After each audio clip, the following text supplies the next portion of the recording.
Space. Os enigmas do universo com a Agência Espacial Europeia.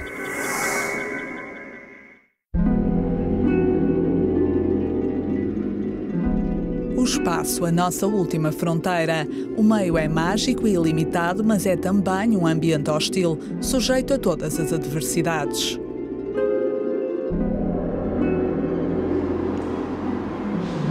Para podermos enviar máquinas para este universo ainda pouco conhecido, tentamos reproduzir as dificuldades do espaço em terra através da construção de bancos de ensaio. Em Noordwijk, nos Países Baixos, a Agência Espacial Europeia instalou o grande simulador espacial, uma ferramenta indispensável para testar os engenhos espaciais. O grande simulador espacial permite-nos simular o mais aproximadamente possível na Terra o que acontece no espaço, numa nave.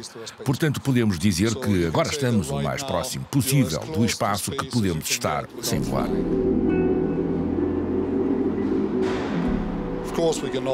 Claro que não podemos simular a microgravidade, mas podemos simular o ambiente térmico e o vácuo do espaço e as diferentes visões do Sol. Graças a potentes fontes luminosas e a um jogo complexo de espelhos, podemos reproduzir in vitro as diferentes fases do Sol e a influência das radiações no engenho espacial, testado no interior do simulador. Isto não é suficiente quando temos uma nova tecnologia.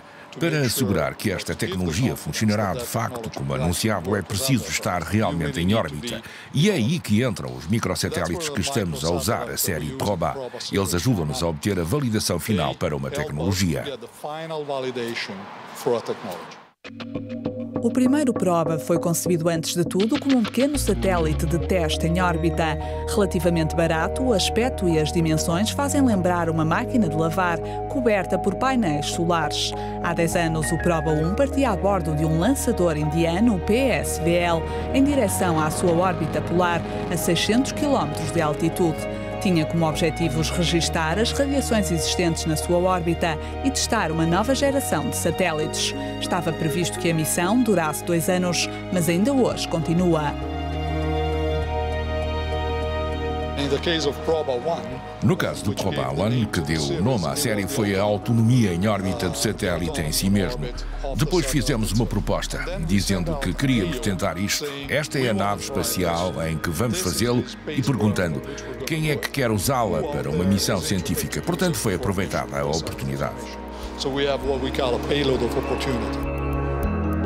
Algumas fotos do Proba 1. À missão primária de testes foi acrescentada uma missão científica de observação fotográfica da Terra.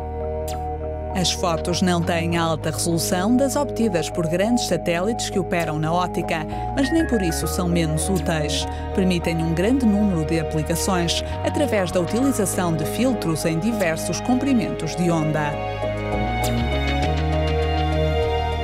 O Proba 1 começou em 1998, mas a tecnologia evolui e o que demonstramos tem já 13 anos. Não evolui tão rapidamente como os telemóveis, mas a tecnologia avança, por conseguinte a plataforma também os mesmos princípios, o mesmo tamanho, a mesma massa, mas o que compõe a plataforma é mais avançado a cada ano que passa. Combinado com o SMOS, um outro satélite de observação da ESA, o segundo Proba foi lançado em 2009 por um novo foguetão Rokot, a partir do cosmódromo russo de Plesetsk. Seguindo a mesma filosofia, a missão principal de teste tecnológico de uma nova geração de painéis solares foi acompanhada por uma missão de caráter científico. Como o satélite deve estar sempre de frente para o Sol, aproveita-se para observá-lo. É o trabalho do SWOP e do LIRA, 2 instrumentos científicos a bordo. O Sol é uma máquina infernal. Esta enorme bola de gás, quente e brilhante, autoalimenta-se da energia de uma fusão nuclear constante.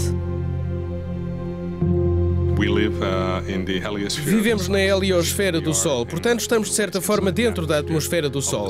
As radiações que formam o Sol e as partículas ejetadas pelo Sol dominam totalmente o ambiente à volta da Terra.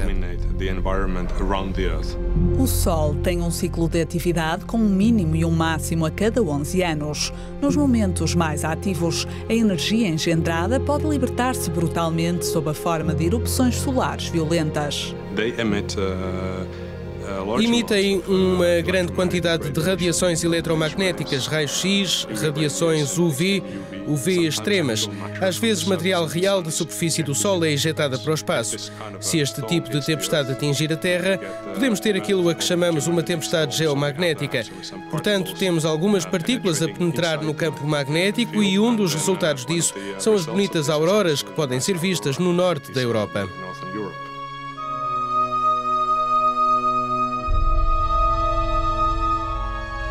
As auroras boreais são a parte visível e estética dos efeitos do vento solar sobre a Terra.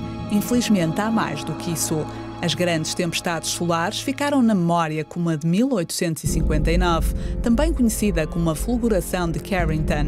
Era possível ler o jornal em plena noite, apenas com o simples brilho das auroras boreais, mesmo no sul da Europa.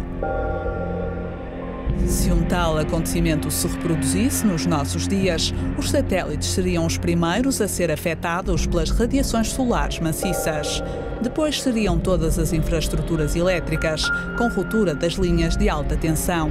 Todos os meios de transporte, a começar pelo avião, seriam forçados a parar. O mundo atual depende tanto dos satélites e da energia que o caos seria total.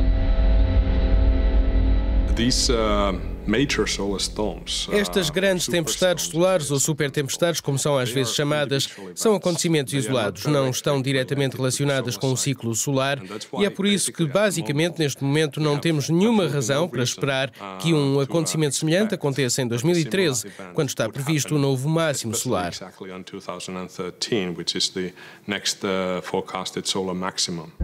O Proba 2 não é o único satélite a observar o Sol, mas dá o contributo para uma nova ciência que observa os sinais de alerta da turbulência da estrela. A meteorologia do espaço já permite detectar os sinais de alerta de tempestades magnéticas com um atraso de cerca de 2 dias, o que permite tomar medidas de proteção. A longo prazo, o Proba 2 pode, na verdade, contribuir para a nossa capacidade de observação geral do Sol, o que nos ajuda a detectar estes acontecimentos, a prevê-los, de forma a que possamos estar preparados no caso de algo significativo acontecer no Sol.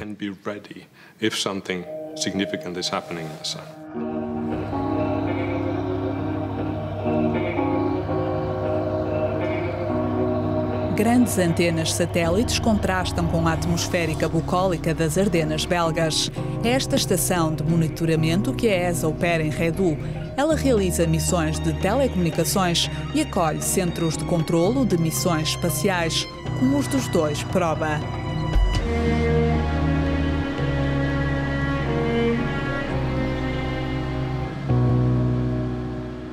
O Proba-1 é um satélite de observação que está encarregado de tirar fotografias da Terra. É fácil tirar uma fotografia, só temos de dizer ao satélite as coordenadas do alvo e o satélite vai manobrar por si mesmo tudo o que é necessário para tirar a fotografia.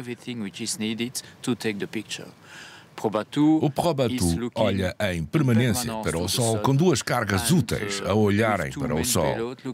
A estabilidade e todo o controle do satélite é feito de forma totalmente autónoma a bordo.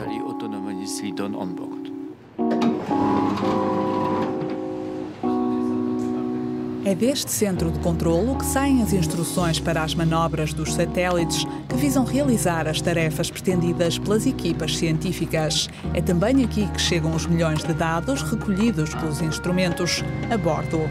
Os dados são, em seguida, retransmitidos ao utilizador final, neste caso o Observatório Real da Bélgica, que concebeu e opera o SWOP e o LIRA, os instrumentos de observação solar do Proba 2. Os operadores e os analistas encarregam-se de tornar legível o material informático bruto transmitido por Redou e de o analisar para que possa ser explorado e interpretado pelos cientistas. Os dados chegam aqui como um par de ficheiros que Redou nos envia, mas estes ficheiros estão num formato complicado. Não estão no formato de imagem, estão comprimidos e têm todo o tipo de detalhes loucos. Aqui descomprimimos os dados e fazemos imagens deles, que são úteis tanto para os cientistas como para o público em geral, para ver o que está a acontecer no Sol. Cada vez mais, organismos e empresas utilizam as imagens e os gráficos de Proba 2 para as previsões de meteorologia espacial, porque eles podem antecipar os acontecimentos nefastos e pôr os materiais e equipamentos em modo de proteção, abrigados face a tempestades magnéticas. Foi numa pequena empresa de Antuérpia que foram fabricados os 2 primeiros Proba. Está agora a ser construída uma nova variante, o Proba V, V para vegetação. O terceiro exemplar da série está num estado embrionário. A construção responde aos critérios habituais, relativa à simplicidade, emprego de materiais comuns e robustez. O Proba 1 e o Proba 2 são, sobretudo, demonstradores tecnológicos que observam a Terra e têm uma carga útil científica a bordo, enquanto o Proba V começou como uma missão operacional. Este foi um grande avanço na família dos satélites Proba.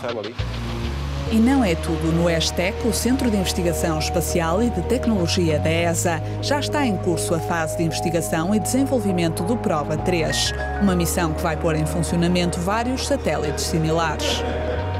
No caso do Proba 3, queremos testar o voo em formação. O voo em formação consiste em construir uma enorme estrutura no espaço, uma estrutura rígida composta por 2, 3 ou mais satélites que se controlam uns aos outros. A saga dos Proba já tem 10 anos. 2 satélites estão operacionais e o terceiro, Proba V, consagrado à observação óptica, deve ser lançado em 2012.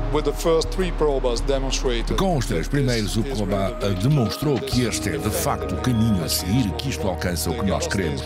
Eles têm de permanecer pequenos, rápidos e baratos, mas, ao mesmo tempo, precisamos de mais inovação, de missões mais inovadoras neste sentido. In this sense.